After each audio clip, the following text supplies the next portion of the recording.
সবাই মানুষ বলে দাবি করি, কিন্তু আমাদের ভিতরে মানবতা কিন্তু মাইক্রোস্কোপ দিয়েও খুঁজে পাওয়া যায় না। মানবতা নেই। মানবতা যদি থাকতো তাহলে মানুষ কেন মানুষের দ্বারা এত অতিষ্ঠ হইতো, এত নির্যাতিত হইতো? আজকে তো দুনিয়ায় মানুষ দ্বারা মানুষ সবচেয়ে নির্যাতিত, সবচেয়ে নিষ্পেষিত, সবচেয়ে বেশি দুঃখিত মানুষ মানুষ দ্বারা, সবচেয়ে বেশি দুঃখ পায় মানুষ মানুষ দ্বারা, সবচেয়ে বেশি নির্যাতিত, নিষ্পেষিত। মানুষই মানুষের কাছে সবচেয়ে বেশি অবহেলিত বস্তু। কেন? মানবতা নাই। কি নাই? মানবতা নাই। তো সম্পর্ক কোত্থেকে ঠিক থাকবে? মানবতা থাকলে না সম্পর্ক ঠিক থাকতো। মানবতা যদি থাকতো তাহলে সম্পর্ক ঠিক থাকতো, সম্পর্ক ঠিক থাকতো। আর সম্পর্ক ঠিক নাই কেন? সব সম্পর্কের ভিতরে ঝামেলা কেন?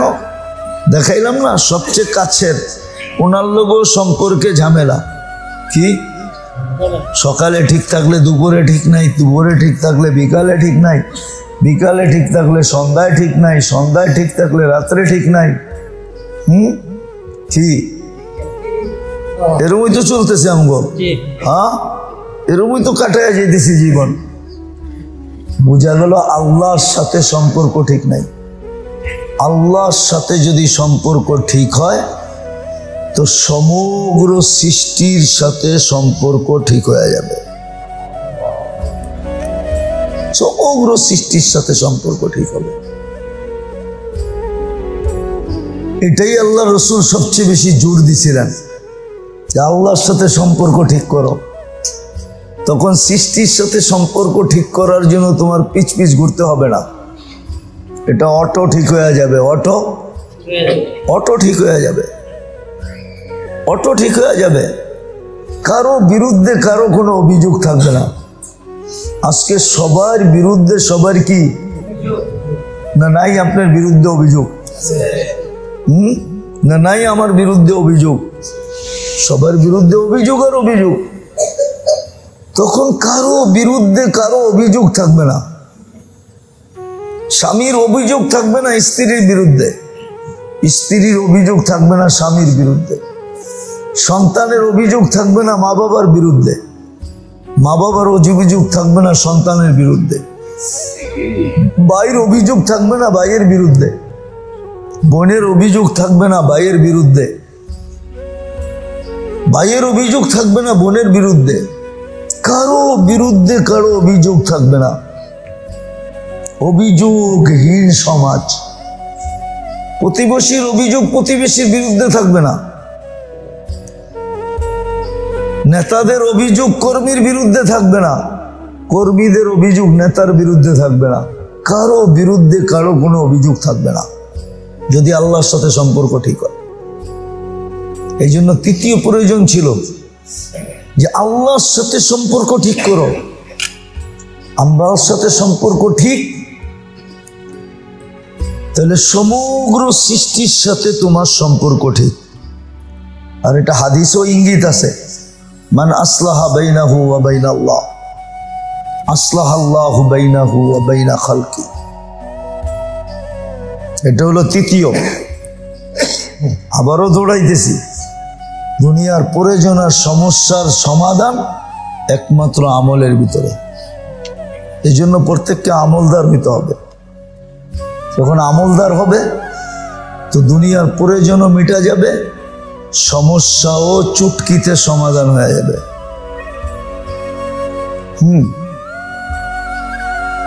এখন যদি কেউ আখেরাত ঠিক করতে চায়, আখেরাত ঠিক করতে চায়, তাহলে দুনিয়ায় যেইভাবে চলতে বলছে ওইভাবে চলতে দেরি, আখেরাত ঠিক হইতে দেরি হবে না। দুনিয়ার সঠিক চলার ভিতরে যেইভাবে আল্লাহ আল্লাহ রসুল চলতে বলছে ওইভাবে যখন চলবে যুবককে যেইভাবে বলছে, পুরুষকে যেইভাবে বলছে, নারীকে যেইভাবে বলছে, ধনীকে যেইভাবে বলছে, গরিবকে যেইভাবে বলছে, শাসককে যেইভাবে বলছে, শাসিতকে যেইভাবে বলছে, সবাইকে যেইভাবে চলতে বলছে, এইভাবে যদি চললো তাহলে জমিনে হাঁটবে। আখেরাত এরকম ঠিক হওয়া হবে, জমিনে হাঁটবে, জমিনে হাঁটবে, জমিন পর্যন্ত বলে দিবে তোর আখেরাত ঠিক হয়ে গেছে। জমিন পর্যন্ত তাকে গৌরব করবে। হ্যাঁ, সত্য এটাই। আখেরাত ঠিক করার পদ্ধতি এটাই। দুনিয়ায় তোমাকে যেইভাবে চলতে বলছে ওইভাবে চলো, কিন্তু আমরা তো শিখিও না, ওইভাবে চলিও না। বিদা আখেরাত ঠিক হইতেছে কি হইতেছে না জানি না, কিন্তু পারে না বিদায় যদি আরেকটা কাজও করতো তাইলেও তো হইতো। পারে না, পারতেছে না। পারে না বিদায় যদি সকাল বিকাল ইস্তেগফারে অভ্যস্ত হইতো তাইলেও হইতো। এটাও না, এটাও কিন্তু নাই। কেউ এখানে নাই অভ্যস্ত যে আমি সকাল বিকালে ইস্তেগফারে অভ্যস্ত। আমি সকালে তওবা করি, বিকালে তওবা করি। আমি ঘুমানোর আগে তওবা করি, ঘুমের থেকে উঠে তওবা করি। আমি 2 বেলা তওবা ভুলি না। এটাও যদি হইতো তাইলেও কিন্তু একটা হইতো। চলে তো না, চলে না, আবার ইস্তেগফারও করে না। তাইলে মনে করেন আপনার আখেরাত কি করে ঠিক হবে? আপনি ভাবতেছেন যেইভাবে চলতেছি এইভাবে আখেরাত ঠিক হয়ে যাবে? আল্লাহ আপনাকে জান্নাত দিয়া দিবে? আল্লাহ কি বাধ্য? হ্যাঁ না, আল্লাহর উপরে এটা দেওয়া জরুরি, জরুরিও না, বাধ্য না। ঠিক তদ্রূপ যদি তৃতীয় সম্পর্কগুলোকে যদি ঠিক করতে চায়, যে সমস্ত সৃষ্টির সাথে আমার সম্পর্ক কি সুন্দর হয়, সদয় হয়, সুসম্পর্ক হয়, এটা যদি কেউ চায় তো তার জন্য পদ্ধতি হলো শুধু আল্লাহর সাথে সম্পর্ক ঠিক করে দাও। আল্লাহর সাথে তোমার সম্পর্ক ঠিক হোক। সম্পর্ক ঠিক হইতে দেরি, এই জন্য হাদিসে আছে সুস্পষ্ট, যার সাথে আল্লাহ সম্পর্ক হয় তাকে আল্লাহ ডাইকা, জিবরিলকে ডাইকা বলে আমি অমুককে ভালোবাসি, তুমিও ভালোবাসো। তারপরে উনি এলান করেন আরশের নিচে আল্লাহ অমুককে ভালোবাসে, আমিও বাসি, আরশের নিচে যারা আছো তারাও বাসো। এরকম প্রত্যেক আকাশে এলান হইতে হইতে একবারে প্রথম আকাশ পর্যন্ত আসে। তারপরে দুনিয়ার ভিতরে ঘোষণা দেওয়া হয়, আর তার গ্রহণযোগ্যতা তখন দুনিয়ার ভিতরে ছড়ায় দেওয়া হয়। তখন সে দুনিয়ার ভিতরে গ্রহণযোগ্যতা পায়, সৃষ্টির সাথে তার সম্পর্ক ঠিক হয়ে যায়। এটার জন্য শর্ত আল্লাহর সাথে সম্পর্ক ঠিক করা।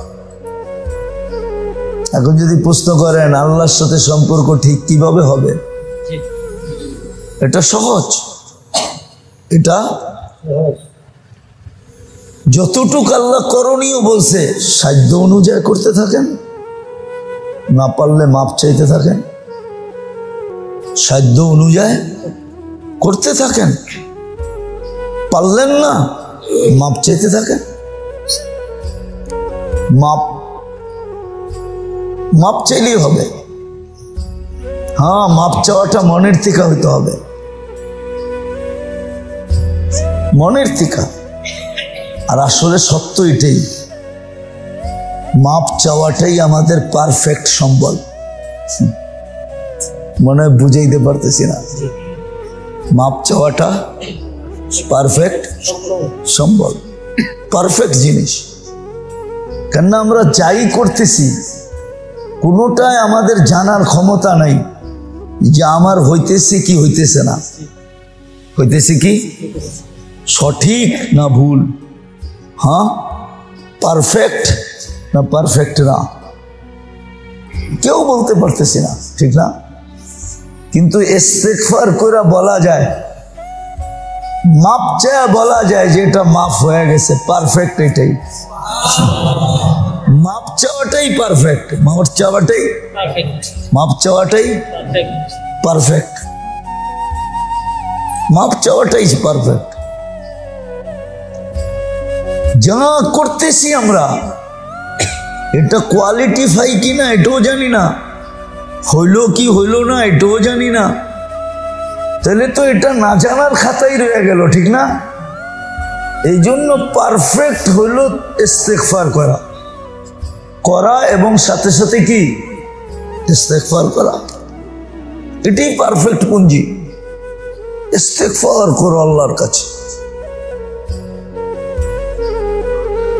যত বেশি করা যায় অভ্যাস বানায় নাও। তো আল্লাহর সাথে সম্পর্ক করা সহজ, আল্লাহর সাথে সম্পর্ক করা সহজ। ওই সম্পর্কের সবচেয়ে বড় হাতিয়ার হলো ইস্তেগফার। ইস্তেগফার অর্থই হলো স্যালেন্ডার করা, হাতিয়ার ঢেলে দেওয়া, হাত উঁচা করে ফেলানো যে না আমি আর লড়বো না। তখন আন্তর্জাতিক রুলে চলে গেলেন আপনি। স্যালেন্ডার করলে আর কি করা যায় না, আটক করা যায় কিন্তু আর মারা যায় না, মারা যায় না।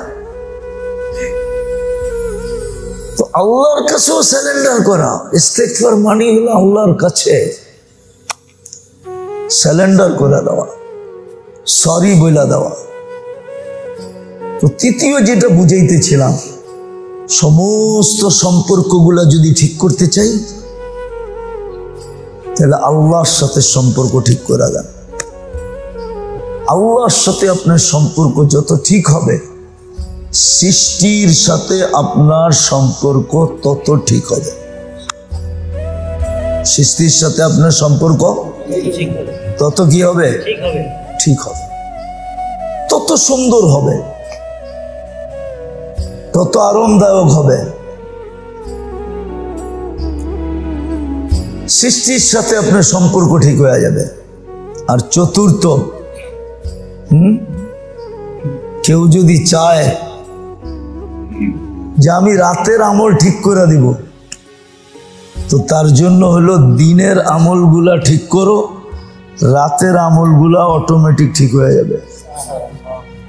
দিনের যে আমলগুলা দিছে, দিনে ফজর দিছে, এশরাক দিছে, চার্জ দিছে, আওয়াবিন দিছে, দিনে যেই আমলগুলো আছে ওগুলা ঠিক করো, তোমার রাত্রের আমল ঠিক হয়ে যাবে। দিনের আমল যদি ঠিক না হয় তাহলে কসম খোদার রাত্রের আমল কখনো ঠিক হবে না। এটা নিয়মই না, পদ্ধতি না, যে দিনের বেলায় যেই আমলগুলা করণীয় ছিল ওইগুলা যে করবে, তো তার রাতের আমলটা অটোমেটিক ঠিক হয়ে যাবে।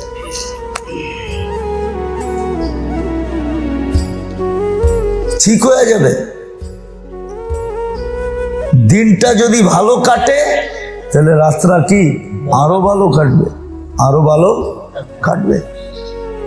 আর যদি দিনটা ভালো না কাটে তো রাতটা আরো অশান্তিময় কাটবে, অশান্তিময়। একটা উদাহরণ দিই, দিনে সাধারণত মানুষ ঘুমায় না, ঠিক না? কি সাধারণত মানুষ কি করে না, কর্ম করে, ঠিক না? হ্যাঁ, এখন যদি রাত্রে ঘুম না আসলো তাহলে কষ্টের মাত্রাটা বাড়বে না কমবে? আর ঘুম আসলে কমবে তো কমবে, কালকে আবার নতুন ভাবে চাঙ্গা হবেন, ঠিক না? আর ঘুম না আসলে তাহলে কালকে সকালে কাজে যেতে আপনার শুধু কষ্ট মনে হবে শরীরটা যেন আমার কাছে যে আমাকে উঠায় দৌড়াইতো, সর্ব জায়গায় দৌড়াইতো, অফিসে নিয়ে যেত, বাজারে নিয়ে যেত, খেতে খামারে সব জায়গায় যে নিয়ে যেত, ওই শরীরটা আজকে আমার কাছে বোঝা হয়ে গেছে, কিচ্ছু ভালো লাগবে না। তো দিনের আমল যে ঠিক করে তার রাতের আমল অটোমেটিক ঠিক হয়ে যায়। বিদায় চারটা জিনিস কিন্তু খুব খেয়াল করার বিষয়। যদি আমি দুনিয়ার সমস্ত সমস্যা আর প্রয়োজন মেটাইতে চাই, সমস্যাকে দূর করতে চাই, প্রয়োজনকে মেটাইতে চাই, ওটার জন্য আমার আমল লাগবে। আল্লাহ আল্লাহ রসুলের পক্ষ থেকে যে আমল, ওই আমলগুলা করতে হবে। তখন আর আপনার আসবাব লাগবে না, আসবাব লাগবে না, আপনার আসবাব লাগবে না, আসবাব লাগবে না, আসবাব ছাড়া হবে, আসবাব ছাড়া হবে। এটাই বলছিলেন, কোন কবি ইঙ্গিত দিতে চেয়েছিলেন যে আউলিয়া নে লাথ মারি দৌলতে দুনিয়া পে যাব। আল্লাহ ওয়ালারা যখন দুনিয়াতে লাথি দেন তো সারা দুনিয়া সমস্ত কিছু নিয়ে ওনাদের পায়ের ভিতরে এসে পড়ে, পায়ের ভিতরে এসে পড়ে। কেন? ওনারা সব আমল দিয়ে ঠিক করেন। আর যদি আখেরাতটা ঠিক করতে চান যে আমার আখেরাত ঠিক হয়ে যাক, তাহলে দুনিয়ায় আপনাকে যেরকম চলতে বলছে ওরকম চলেন, অটোমেটিক আখেরাত ঠিক হয়ে যাবে, আখেরাত ঠিক হয়ে যাবে। এই জন্যই আল্লাহ রসুল মেরাজে যে দেখা এসা বলছেন, ওমর তোমার বাড়িটা দেখাইলাম। ওটা কিন্তু এইখানে বসেই ঠিক করছেন, না যায় উনি মাঝে মাঝে যায় যায় ঠিক করে দিতেন, এইখানে বসেই ঠিক করছেন। তৃতীয় হলো সমস্ত সম্পর্কগুলোকে যদি আমার পক্ষে আনতে চাই, যে আমার পক্ষে থাকুক, আমার বিরুদ্ধে একজনও না যাক, তাহলে বলে আল্লাহর সাথে, আল্লাহকে পক্ষে নাও, রসুলকে পক্ষে নাও। এই দুইজনকে যদি পক্ষে নিতে পারো, তাহলে সমগ্র সৃষ্টি তোমার পক্ষে, ফেরেশতাও তোমার পক্ষে, বন্য প্রাণীও তোমার পক্ষে, হিংস্র প্রাণীও তোমার পক্ষে, সব তোমার পক্ষে চলে আসবে। আল্লাহকে রসুলকে যদি পক্ষে নিতে পারো, আর আল্লাহ আল্লাহ রসুলকে পক্ষে নেওয়া কোনো কঠিন না, সহজ সহজ, পক্ষে নেওয়া সহজ। আর চতুর্থ হলো, চতুর্থ যেটা বুঝাইতে চাইতেছিলাম, চতুর্থ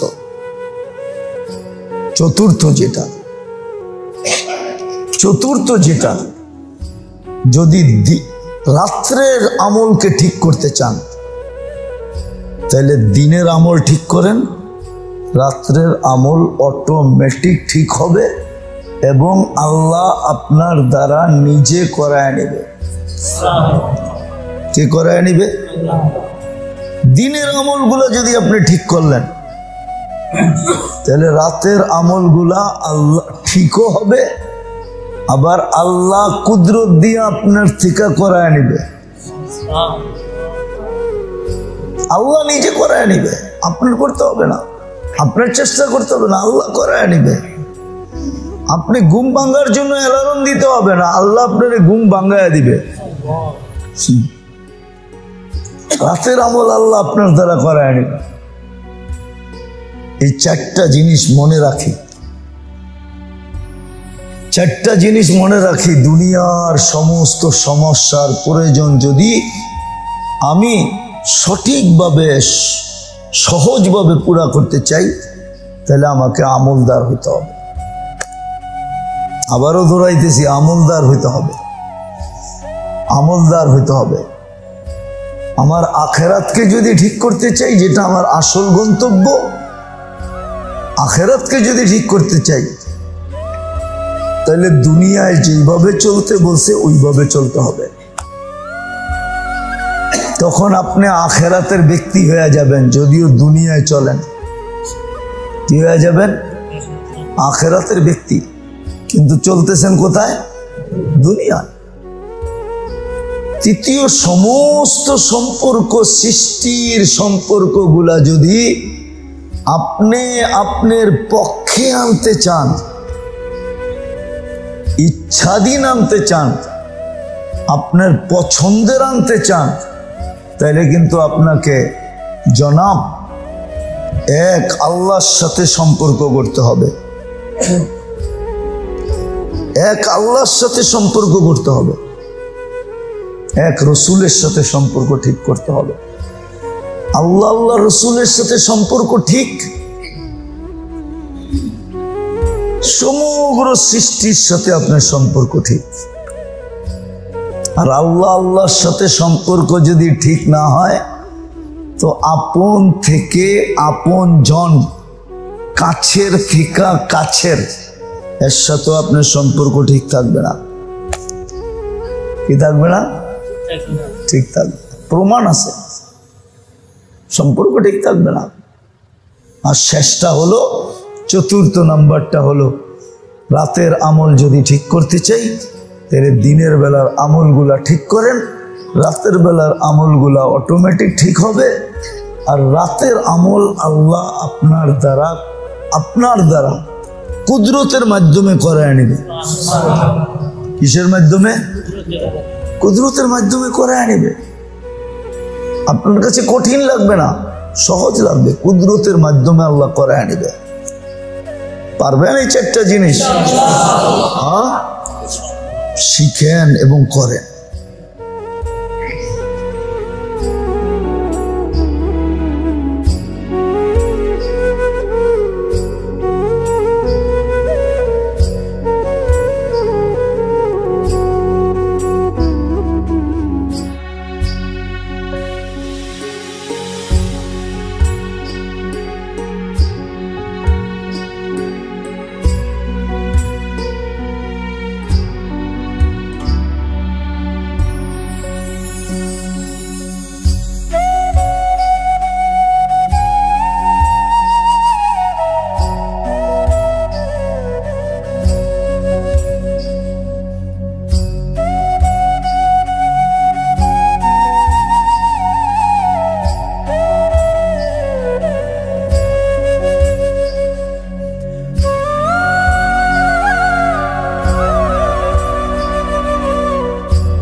থানভী রহমতুল্লাহ আলাইহির দুই স্ত্রী ছিল, আশরাফ আলী থানভী রহমতুল্লাহ আলাইহি। তো একদিন সকালে এরশাদ না পড়া বড় বউর কাছে নাস্তার জন্য চলে গেছেন। কি বড় বউর কাছে নাস্তার জন্য চলে গেছেন। তো বড় বউ বলতেছে, কি ছোটটাই দিল না, আমার কাছে যে আইলা। তো ওনার হিট লাগছে একটু একটু ইগুতে লাগছে আর কি। তো উনি ওইটা ছোটটার কাছে গেছে।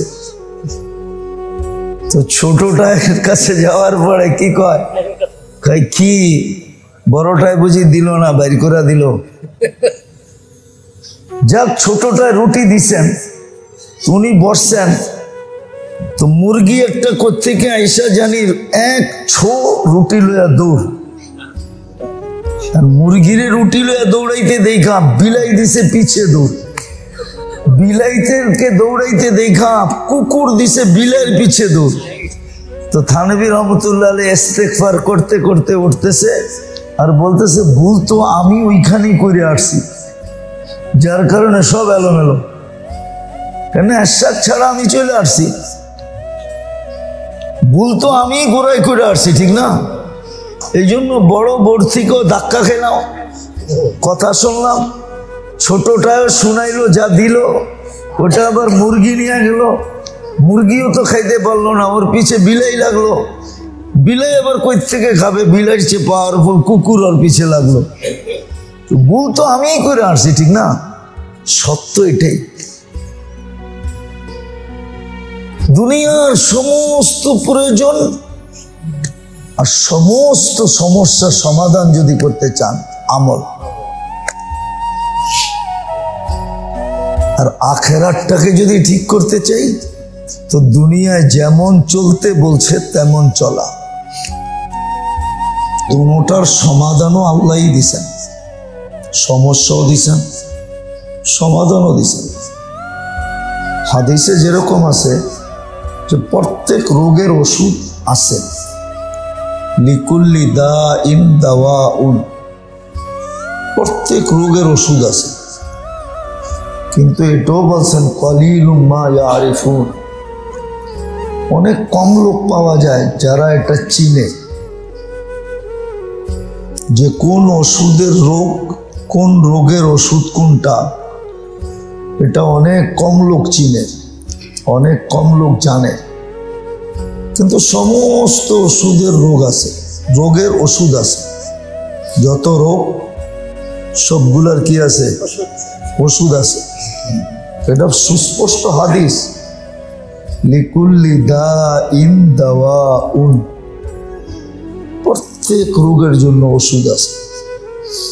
কিন্তু আগে বলছে অনেক কম মানুষ জানে। ঠিক যত সমস্যার যত প্রয়োজন,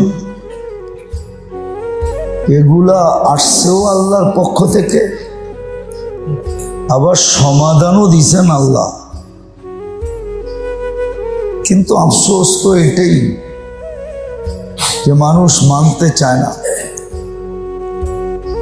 বিবেক মানতে দেয় না, বুদ্ধি মানতে দেয় না, বিদ্যাও মানুষকে মানতে দেয় না, আবার কখনো পরিবেশও মানুষকে মানতে দেয় না।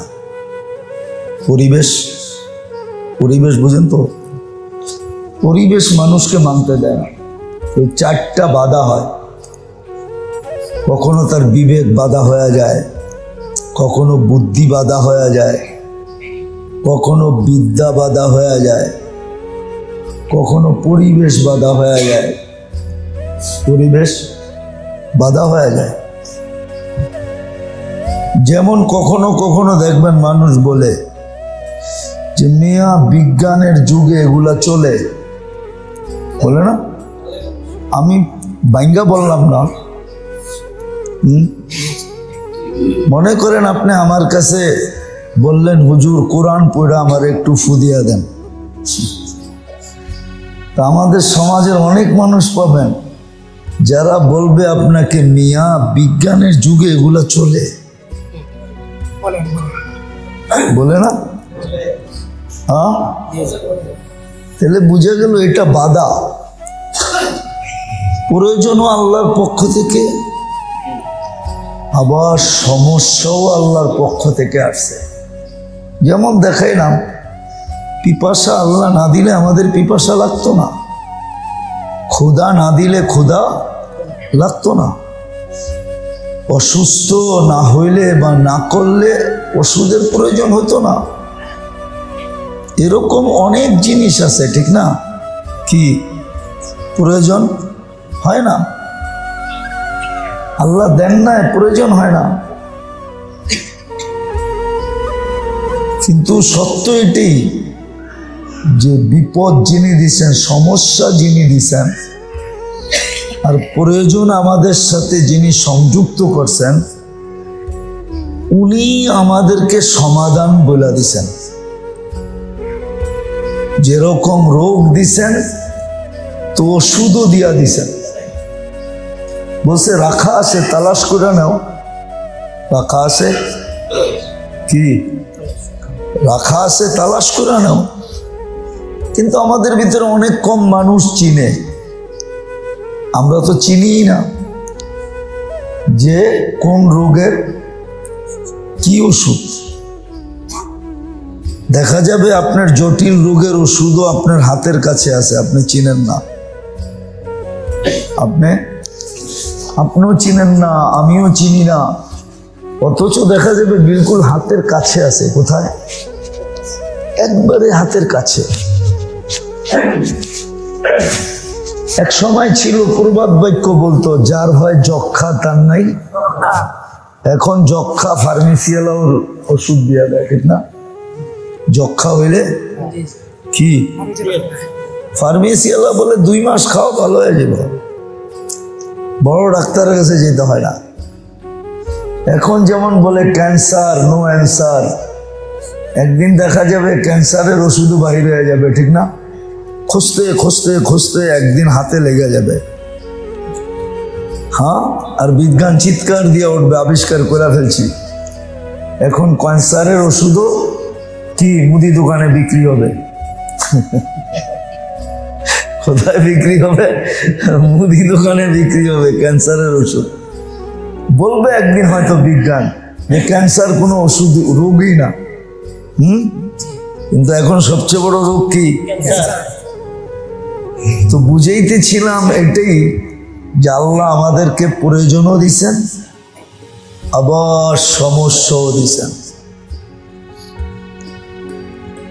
আর এটা আল্লাহর পক্ষ থেকেই আসছে। প্রয়োজনটাও আল্লাহর পক্ষ থেকেই আসছে,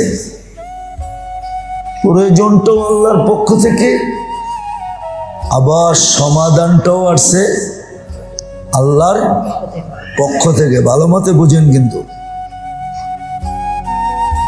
কেউ যদি দুনিয়ার সমস্ত সমস্যার সমাধান করতে চায়, যে দুনিয়ায় যত সমস্যা হোক এটার সমাধান আমি চাই, তাহলে এটার সমাধান সহজ। আল্লাহ এটাই বলে, তুমি আমলকে ঠিক করো, তোমার সমস্ত সমস্যা সমাধান হয়ে যাবে। দুনিয়ার যত সমস্যা আছে সমাধানের জন্য একমাত্র হলো কি? আমল। তুমি আমল ঠিক করো, তোমার সমস্যা ঠিক হয়ে যাবে। যত সমস্যা দুনিয়াতে, যত প্রয়োজন দুনিয়াতে, এই দুটার সমাধান একমাত্র আমল। যে আমল ঠিক করলো, যেই সময়ের যেই আমল, ওটা যে ঠিক মতে করলো, সহি শুদ্ধ মতে করলো, আর এটা আল্লাহর ওয়াদা, আমল ঠিক হয়ে যাবে তো সমস্যাও সমাধান হবে, আবার প্রয়োজনও মিটবে। প্রয়োজন মিটবে, সমস্ত প্রয়োজন মিটা যাবে। এটার জন্য আমল দিছিলেন। আপনি বলবেন আসবাব, আসবাব তো মুসলমানের জন্য দেন নাই। আন্দার লাঠি নিয়ে কোনো চক্ষুওয়ালাকে আজ পর্যন্ত কেউ চলতে দেখে নাই। অন্ধের জন্য একটা বিশেষ লাঠি আছে যেটা বাজারে বিক্রি হয়, ঠিক না? আরে হয় না, বিক্রি হয়। ওই লাঠি নিয়ে কোনো চক্ষুওয়ালাকে আজ পর্যন্ত চলতে দেখছেন? কেন? ওটা তো লাঠি, এই যে আমি লইলে কি অসুবিধা? কিন্তু মাইসে হাসবে, বলবে হুজুরে তো চোখে দেখে, অন্ধের লাঠি নিয়ে হাঁটে কেন? ঠিক না? কি মজাক করবেন না করবেন না? মানুষ মজাক করবে। তাহলে অন্ধের জন্য নির্ধারিত লাঠি নিয়ে যখন আজ পর্যন্ত কোনো চক্ষুওয়ালা চলে না, চললেই মানুষ ওকে মজাক করবে, টিটকারি করবে, বিদ্রুপ করবে, ঠাট্টা করবে। তো মুসলমানকেও আল্লাহ আসবাব দেন নাই।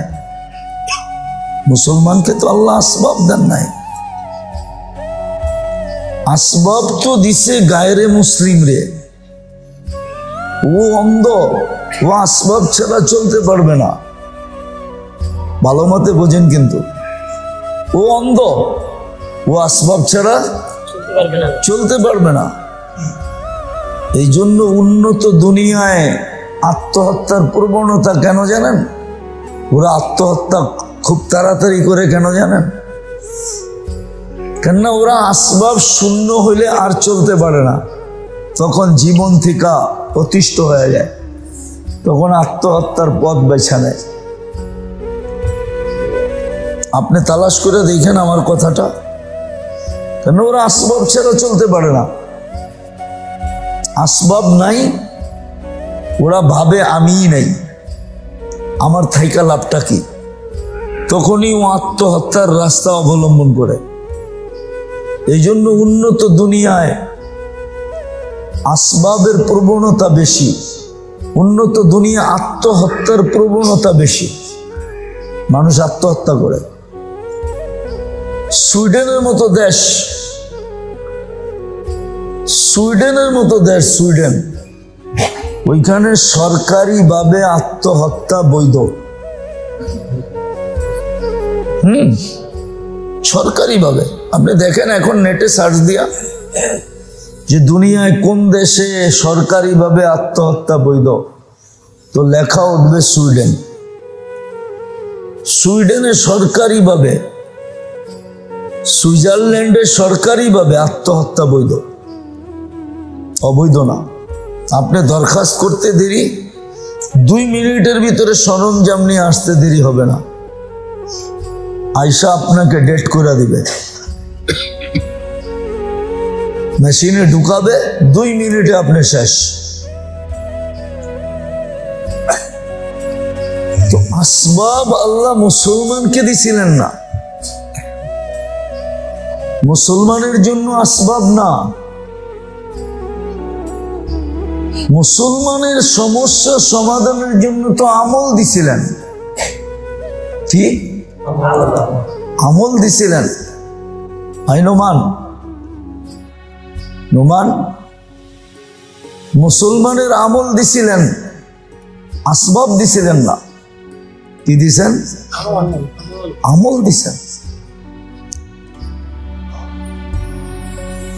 আসবাব দেন নাই। প্রয়োজন মিটানোর জন্য আমল দিছিলেন,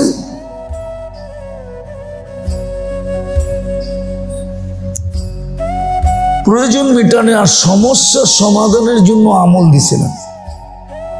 আপনি ভালো মতে গাইটা দেখেন। এই জন্য সমস্যা সমাধানের জন্য আল্লাহ রসুলের পক্ষ থেকে আমল নির্ধারিত আছে। প্রয়োজন মিটানোর জন্য আমল নির্ধারিত আছে, আমলগুলা নির্ধারিত।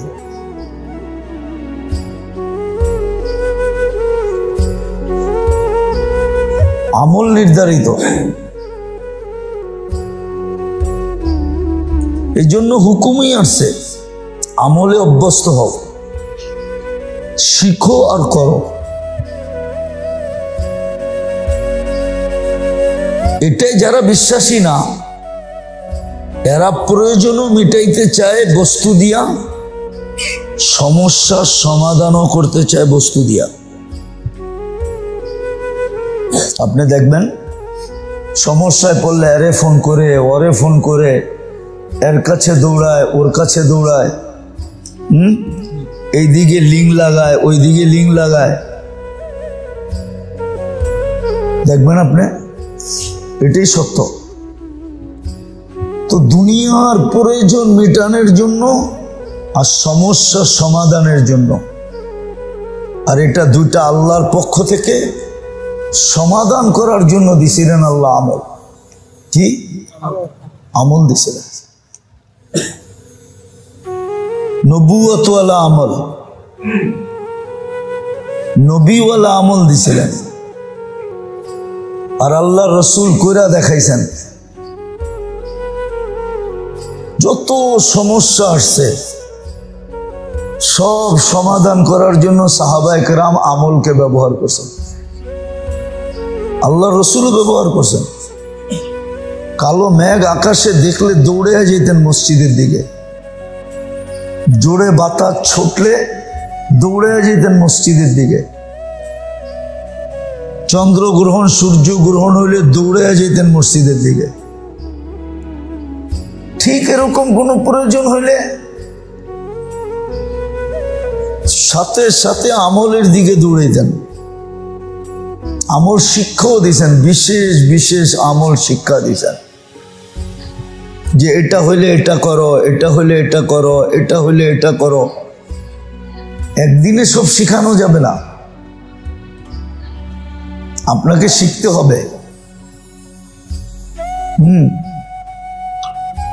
শিখতে হবে। এই জন্যই তো বলছে ফজরের নামাজের পরে বসে থাকো, সূর্য উঠার 10 মিনিট পরে 2 রাকাত পড়ো, তো হজ উমরার সওয়াব মিলবে, তাও কবুল।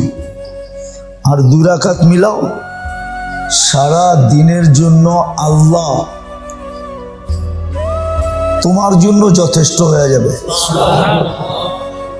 আল্লাহ সারা দিনের জন্য তোমার জন্য কি হবে?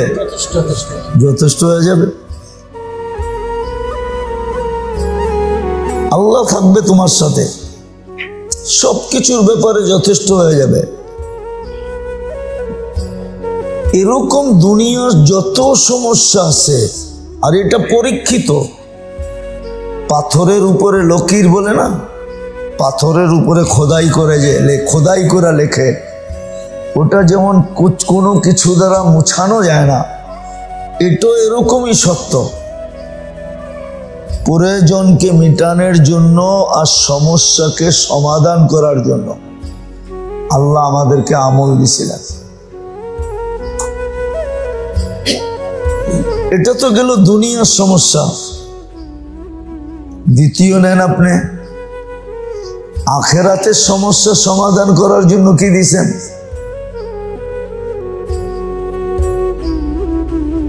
তো আখিরাতের সমস্যা সমাধান করার জন্য এটারও সমাধান দিয়েছেন, যে দুনিয়াটাকে যেইভাবে চালাইতে আল্লাহ আল্লাহ রসুল বলছেন, ওইভাবে দুনিয়াটা চালাও, তোমার আখিরাতটা অটোমেটিক ঠিক হয়ে যাবে।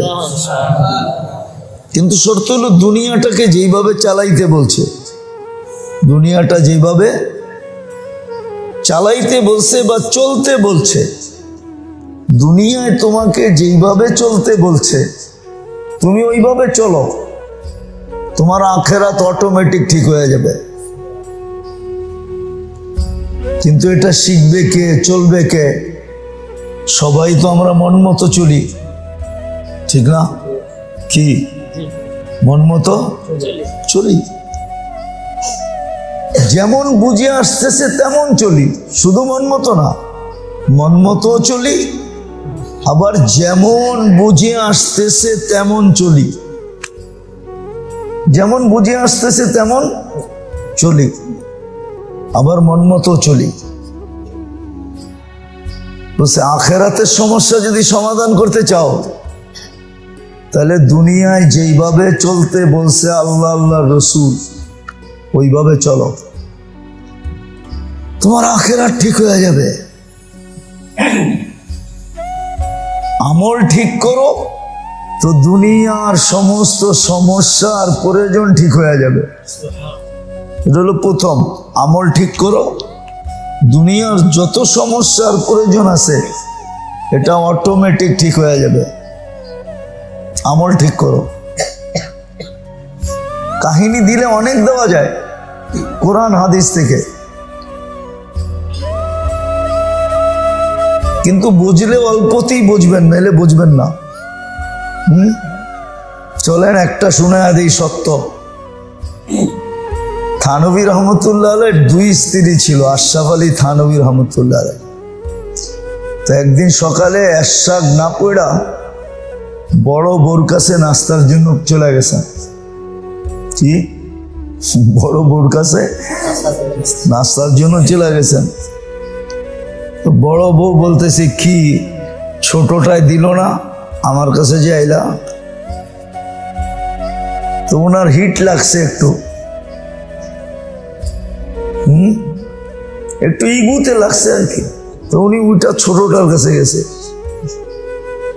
তো ছোটটার কাছে যাওয়ার পরে কি কয়, কি বড়টায় বুঝি দিল না, বাইর করে দিল। যাক ছোটটায় রুটি দিছেন, উনি বসছেন। তো মুরগি একটা কোত্থেকে আইসা জানি এক ছো রুটি লইয়া দৌড়, আর মুরগির রুটি লইয়া দৌড়াইতে দেখা বিলাই দিছে পিছে দৌড়, বিলাইতে দৌড়াইতে দেখা কুকুর দিছে বিলাইয়ের পিছে দৌড়। তো থানভী রহমতুল্লাহ আলাইহি ইস্তেগফার করতে করতে উঠতেছে আর বলতেছে ভুল তো আমি ওইখানেই করে আসছি, যার কারণে সব এলোমেলো। কেন এরশাদ ছাড়া আমি চলে আসছি, ভুল তো আমি গোড়াই করে আসছি, ঠিক না? এই জন্য বড় বোর থেকেও ধাক্কা খেলাম, কথা শুনলাম, ছোটটাও শুনাইলো, যা দিল ওটা আবার মুরগি নিয়ে গেল, মুরগিও তো খাইতে পারলো না, ওর পিছে বিলাই লাগলো, বিলাই আবার কই থেকে খাবে, বিলাইয়ের চেয়ে পাওয়ারফুল কুকুর ওর পিছে লাগলো। ভুল তো আমিই করে আসছি, ঠিক না? সত্য এটাই। দুনিয়ার সমস্ত প্রয়োজন আর সমস্ত সমস্যার সমাধান যদি করতে চান আমল, আর আখেরাতটাকে যদি ঠিক করতে চাই তো দুনিয়ায় যেমন চলতে বলছে তেমন চলা। কেননা এটা উনিই বানায় দিছে, এই মেশিনটা ওনার বানানো, এটার কারিগর স্বয়ং আল্লাহ। বিদায় এটাকে যেমনে চালাইতে বলছে অমনে চালান। আমল দিয়া দুনিয়ার সমস্যার প্রয়োজন মিটবে, আর দুনিয়াতে যেমন চলার কথা তেমন যদি চলি তাহলে আখেরাত অটোমেটিক ঠিক হবে। ওটা ঠিক করতে হবে না, ওটা অটোমেটিক ঠিক হয়ে যাবে, অটোমেটিক ঠিক হয়ে যাবে।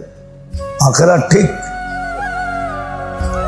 যার দুনিয়ার চলন ঠিক তার আখেরাত ঠিক, যার দুনিয়ার চলন ঠিক তার আখেরাত ঠিক, আখেরাত ঠিক।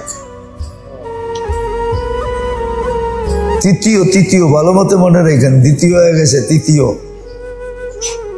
যে চায় সমগ্র সৃষ্টির সাথে আমার সম্পর্ক ভালো থাকুক, যেটা চায় সমগ্র সৃষ্টির সাথে যেন আমার সম্পর্ক কি থাকে, কোনো খারাপ না হয়, সমগ্র সৃষ্টির সাথে যেন আমার সম্পর্ক কি থাকে, ভালো থাকে, ঠিক থাকে। তার জন্য নিয়ম হলো এক আল্লাহর লগে সম্পর্ক ঠিক করো, সমগ্র সৃষ্টির লগে তোমার সম্পর্ক ঠিক হয়ে যাবে। আর আল্লাহর সাথে যদি সম্পর্ক ঠিক না হইল তাহলে একবারে আপন থেকে আপন জনের জন্য সাথেও তোমার সম্পর্ক ঠিক থাকবে না। আপন থেকে আপন জনের সাথে আর তোমার সম্পর্ক ঠিক থাকবে না। বলেন স্ত্রীর বাত কাপড় বাসস্থান কে বহন করে? ওর সবকিছু কে মেটায়? ঠিক না? ওর সাথেই তো এখন সম্পর্ক 99.99 জনের খারাপ, ঠিক না? সবচেয়ে আপন জনই তো, ঠিক না? কি বলেন? এর চেয়ে কাছের হলো সন্তান। বউ হারায় গেলে তো বউ পাওয়া যায়, সন্তান হারাইলে তো সন্তান পাওয়া যায় না। কিন্তু কোন মা বাবার সম্পর্ক সন্তানের সাথে ভালো? যেমন মা বাবা চায় এমন সন্তান কোথায়? কার ঘরে? বলেন, কারো ঘরে আছে আপনাদের? কার ঘরে? কারো ঘরেই তো নেই। কারণ কি? ওই বাকিগুলো তো বাদেই দিলাম, বাকি যে আমাদের সম্পর্ক। মুসা আলাইহিস সালাম জিজ্ঞাসা করছে, আল্লাহ আপনি যে আমাকে ভালোবাসেন বুঝবো কি করে? গরিবরা যদি তোমাকে ভালোবাসে তাহলে বোঝো আমিও তোমাকে ভালোবাসি। ওইখানে তো বলে নাই বড় লোক ভালোবাসলে আমিও ভালোবাসবো। আল্লাহ তো উল্টাটা শুনায়া দিল। মুসা আলাইহিস সালাম, গরিবরা যদি তোমাকে ভালোবাসে তাহলে বোঝো আমি তোমাকে ভালোবাসি। আমার ভালোবাসা গরিবদের সাথে, এটাই নিদর্শন আমি যে তোমাকে ভালোবাসি, যদি গরিবরা তোমাকে ভালোবাসে। আর আমরা তো ভালোবাসা কুড়াইতে চাই কার? পাত্তিওয়ালাদের। পাত্তি বোঝেন? মনে হয় বোঝেন না। পাত্তি বোঝেন? ডাকায়ারা বুঝবো, আপনারা কোথেকে বুঝবেন? আমরা তো ভালোবাসা কুড়াইতে চাই লাগত আলাদের। লাগত চিনেন? এটাও মনে হয় বোঝেন না, ঠিক না? না বুঝলেই চললো, অসুবিধা নেই। যাদের কাছে লাগত আছে, সম্পদের পাহাড় আছে, ওদের ভালোবাসা কুড়াইতে চাই। যদিও ডাকায়ারা কয় বিরিয়ানির ভিতরে ভালো না হইলে কয় লাগত ঠিক মতে দেয় না, মাল মশলা ঠিক মতে দেয় না। তা আমরা তো মাল মশলা আলাদের ভালোবাসা কুড়াইতে চাই, গরিবদের ভালোবাসা তো কুড়াইতে চাই না। আসলে তো হুকুম হলো গরিবদের ভালোবাসা কুড়াও। গরিবরা যদি তোমাকে ভালোবাসে তাহলে মনে করবে আল্লাহ তোমাকে ভালোবাসে। মুসা আলাইহিস সালাম জিজ্ঞাসা করছে আল্লাহ, উঠান কিতাব দেখেন। মুসা আলাইহিস সালাম জিজ্ঞাসা করছেন, আপনি যে ভালোবাসেন প্রমাণ কি? কেমনে বুঝবো? মুসা, গরিবরা যদি তোমাকে ভালোবাসে তুমি বুঝা নাও আমিও তোমাকে ভালোবাসি। এই জন্য গরিবদের খেয়াল রাখেন, সদা সর্বদা রাখেন, সদা সর্বদা। উচিত তো ছিল, হয়তো বিত্তশালীরা মানবে না আমার কথা, উচিত ছিল প্রত্যেক আল্লাহ যাদেরকে তৌফিক দিছেন, ন্যূনতম তৌফিক দিছেন, তাদের উচিত 2, 4, 5 জন 10 জন গরিবকে নিজের সাথে সব সময় সংযুক্ত রাখা, এটা উচিত। আল্লাহ পাওয়া তো সহজ, অনেকবার বলছি, এইবারও বলতেছি। বনি ইসরাইলের ওই বদমাশ, আল্লাহর জন্য তো শোভনীয় না শব্দটা, 2 শব্দে আল্লাহকে পটায় ফেলছে, রাজি করে ফেলছে, খুশি করে ফেলছে, নিজের পক্ষে নিয়ে নিছে। কেমন নেওয়া নিছে? আল্লাহ মুসা আলাইহিস সালামকে বলছে জানাজা আপনার পড়াইতে হবে, যে জানাজায় শরীক হবে তার গুনাহ মাফ হবে। অথচ লিস্টেড বদমাশ। হ্যাঁ, বদমাশির দিক দিয়া পুরা বনি ইসরাইলের 1 নম্বর সেলিব্রিটি। বদমাশির দিক দিয়া সবাই চিনত বদমাশ, কিন্তু শেষ মুহূর্তে আইসা এমন এক শব্দ বলছে, ইয়া মান লা তাদুররুহু যুনুব ওয়ালা তানফা। ও আল্লাহ, গুনাহ তোর কোনো ক্ষতি সাধিত হয় না, আর লাভও হয় না, না লস না লাভ। ওয়ালা তানকুসুহুল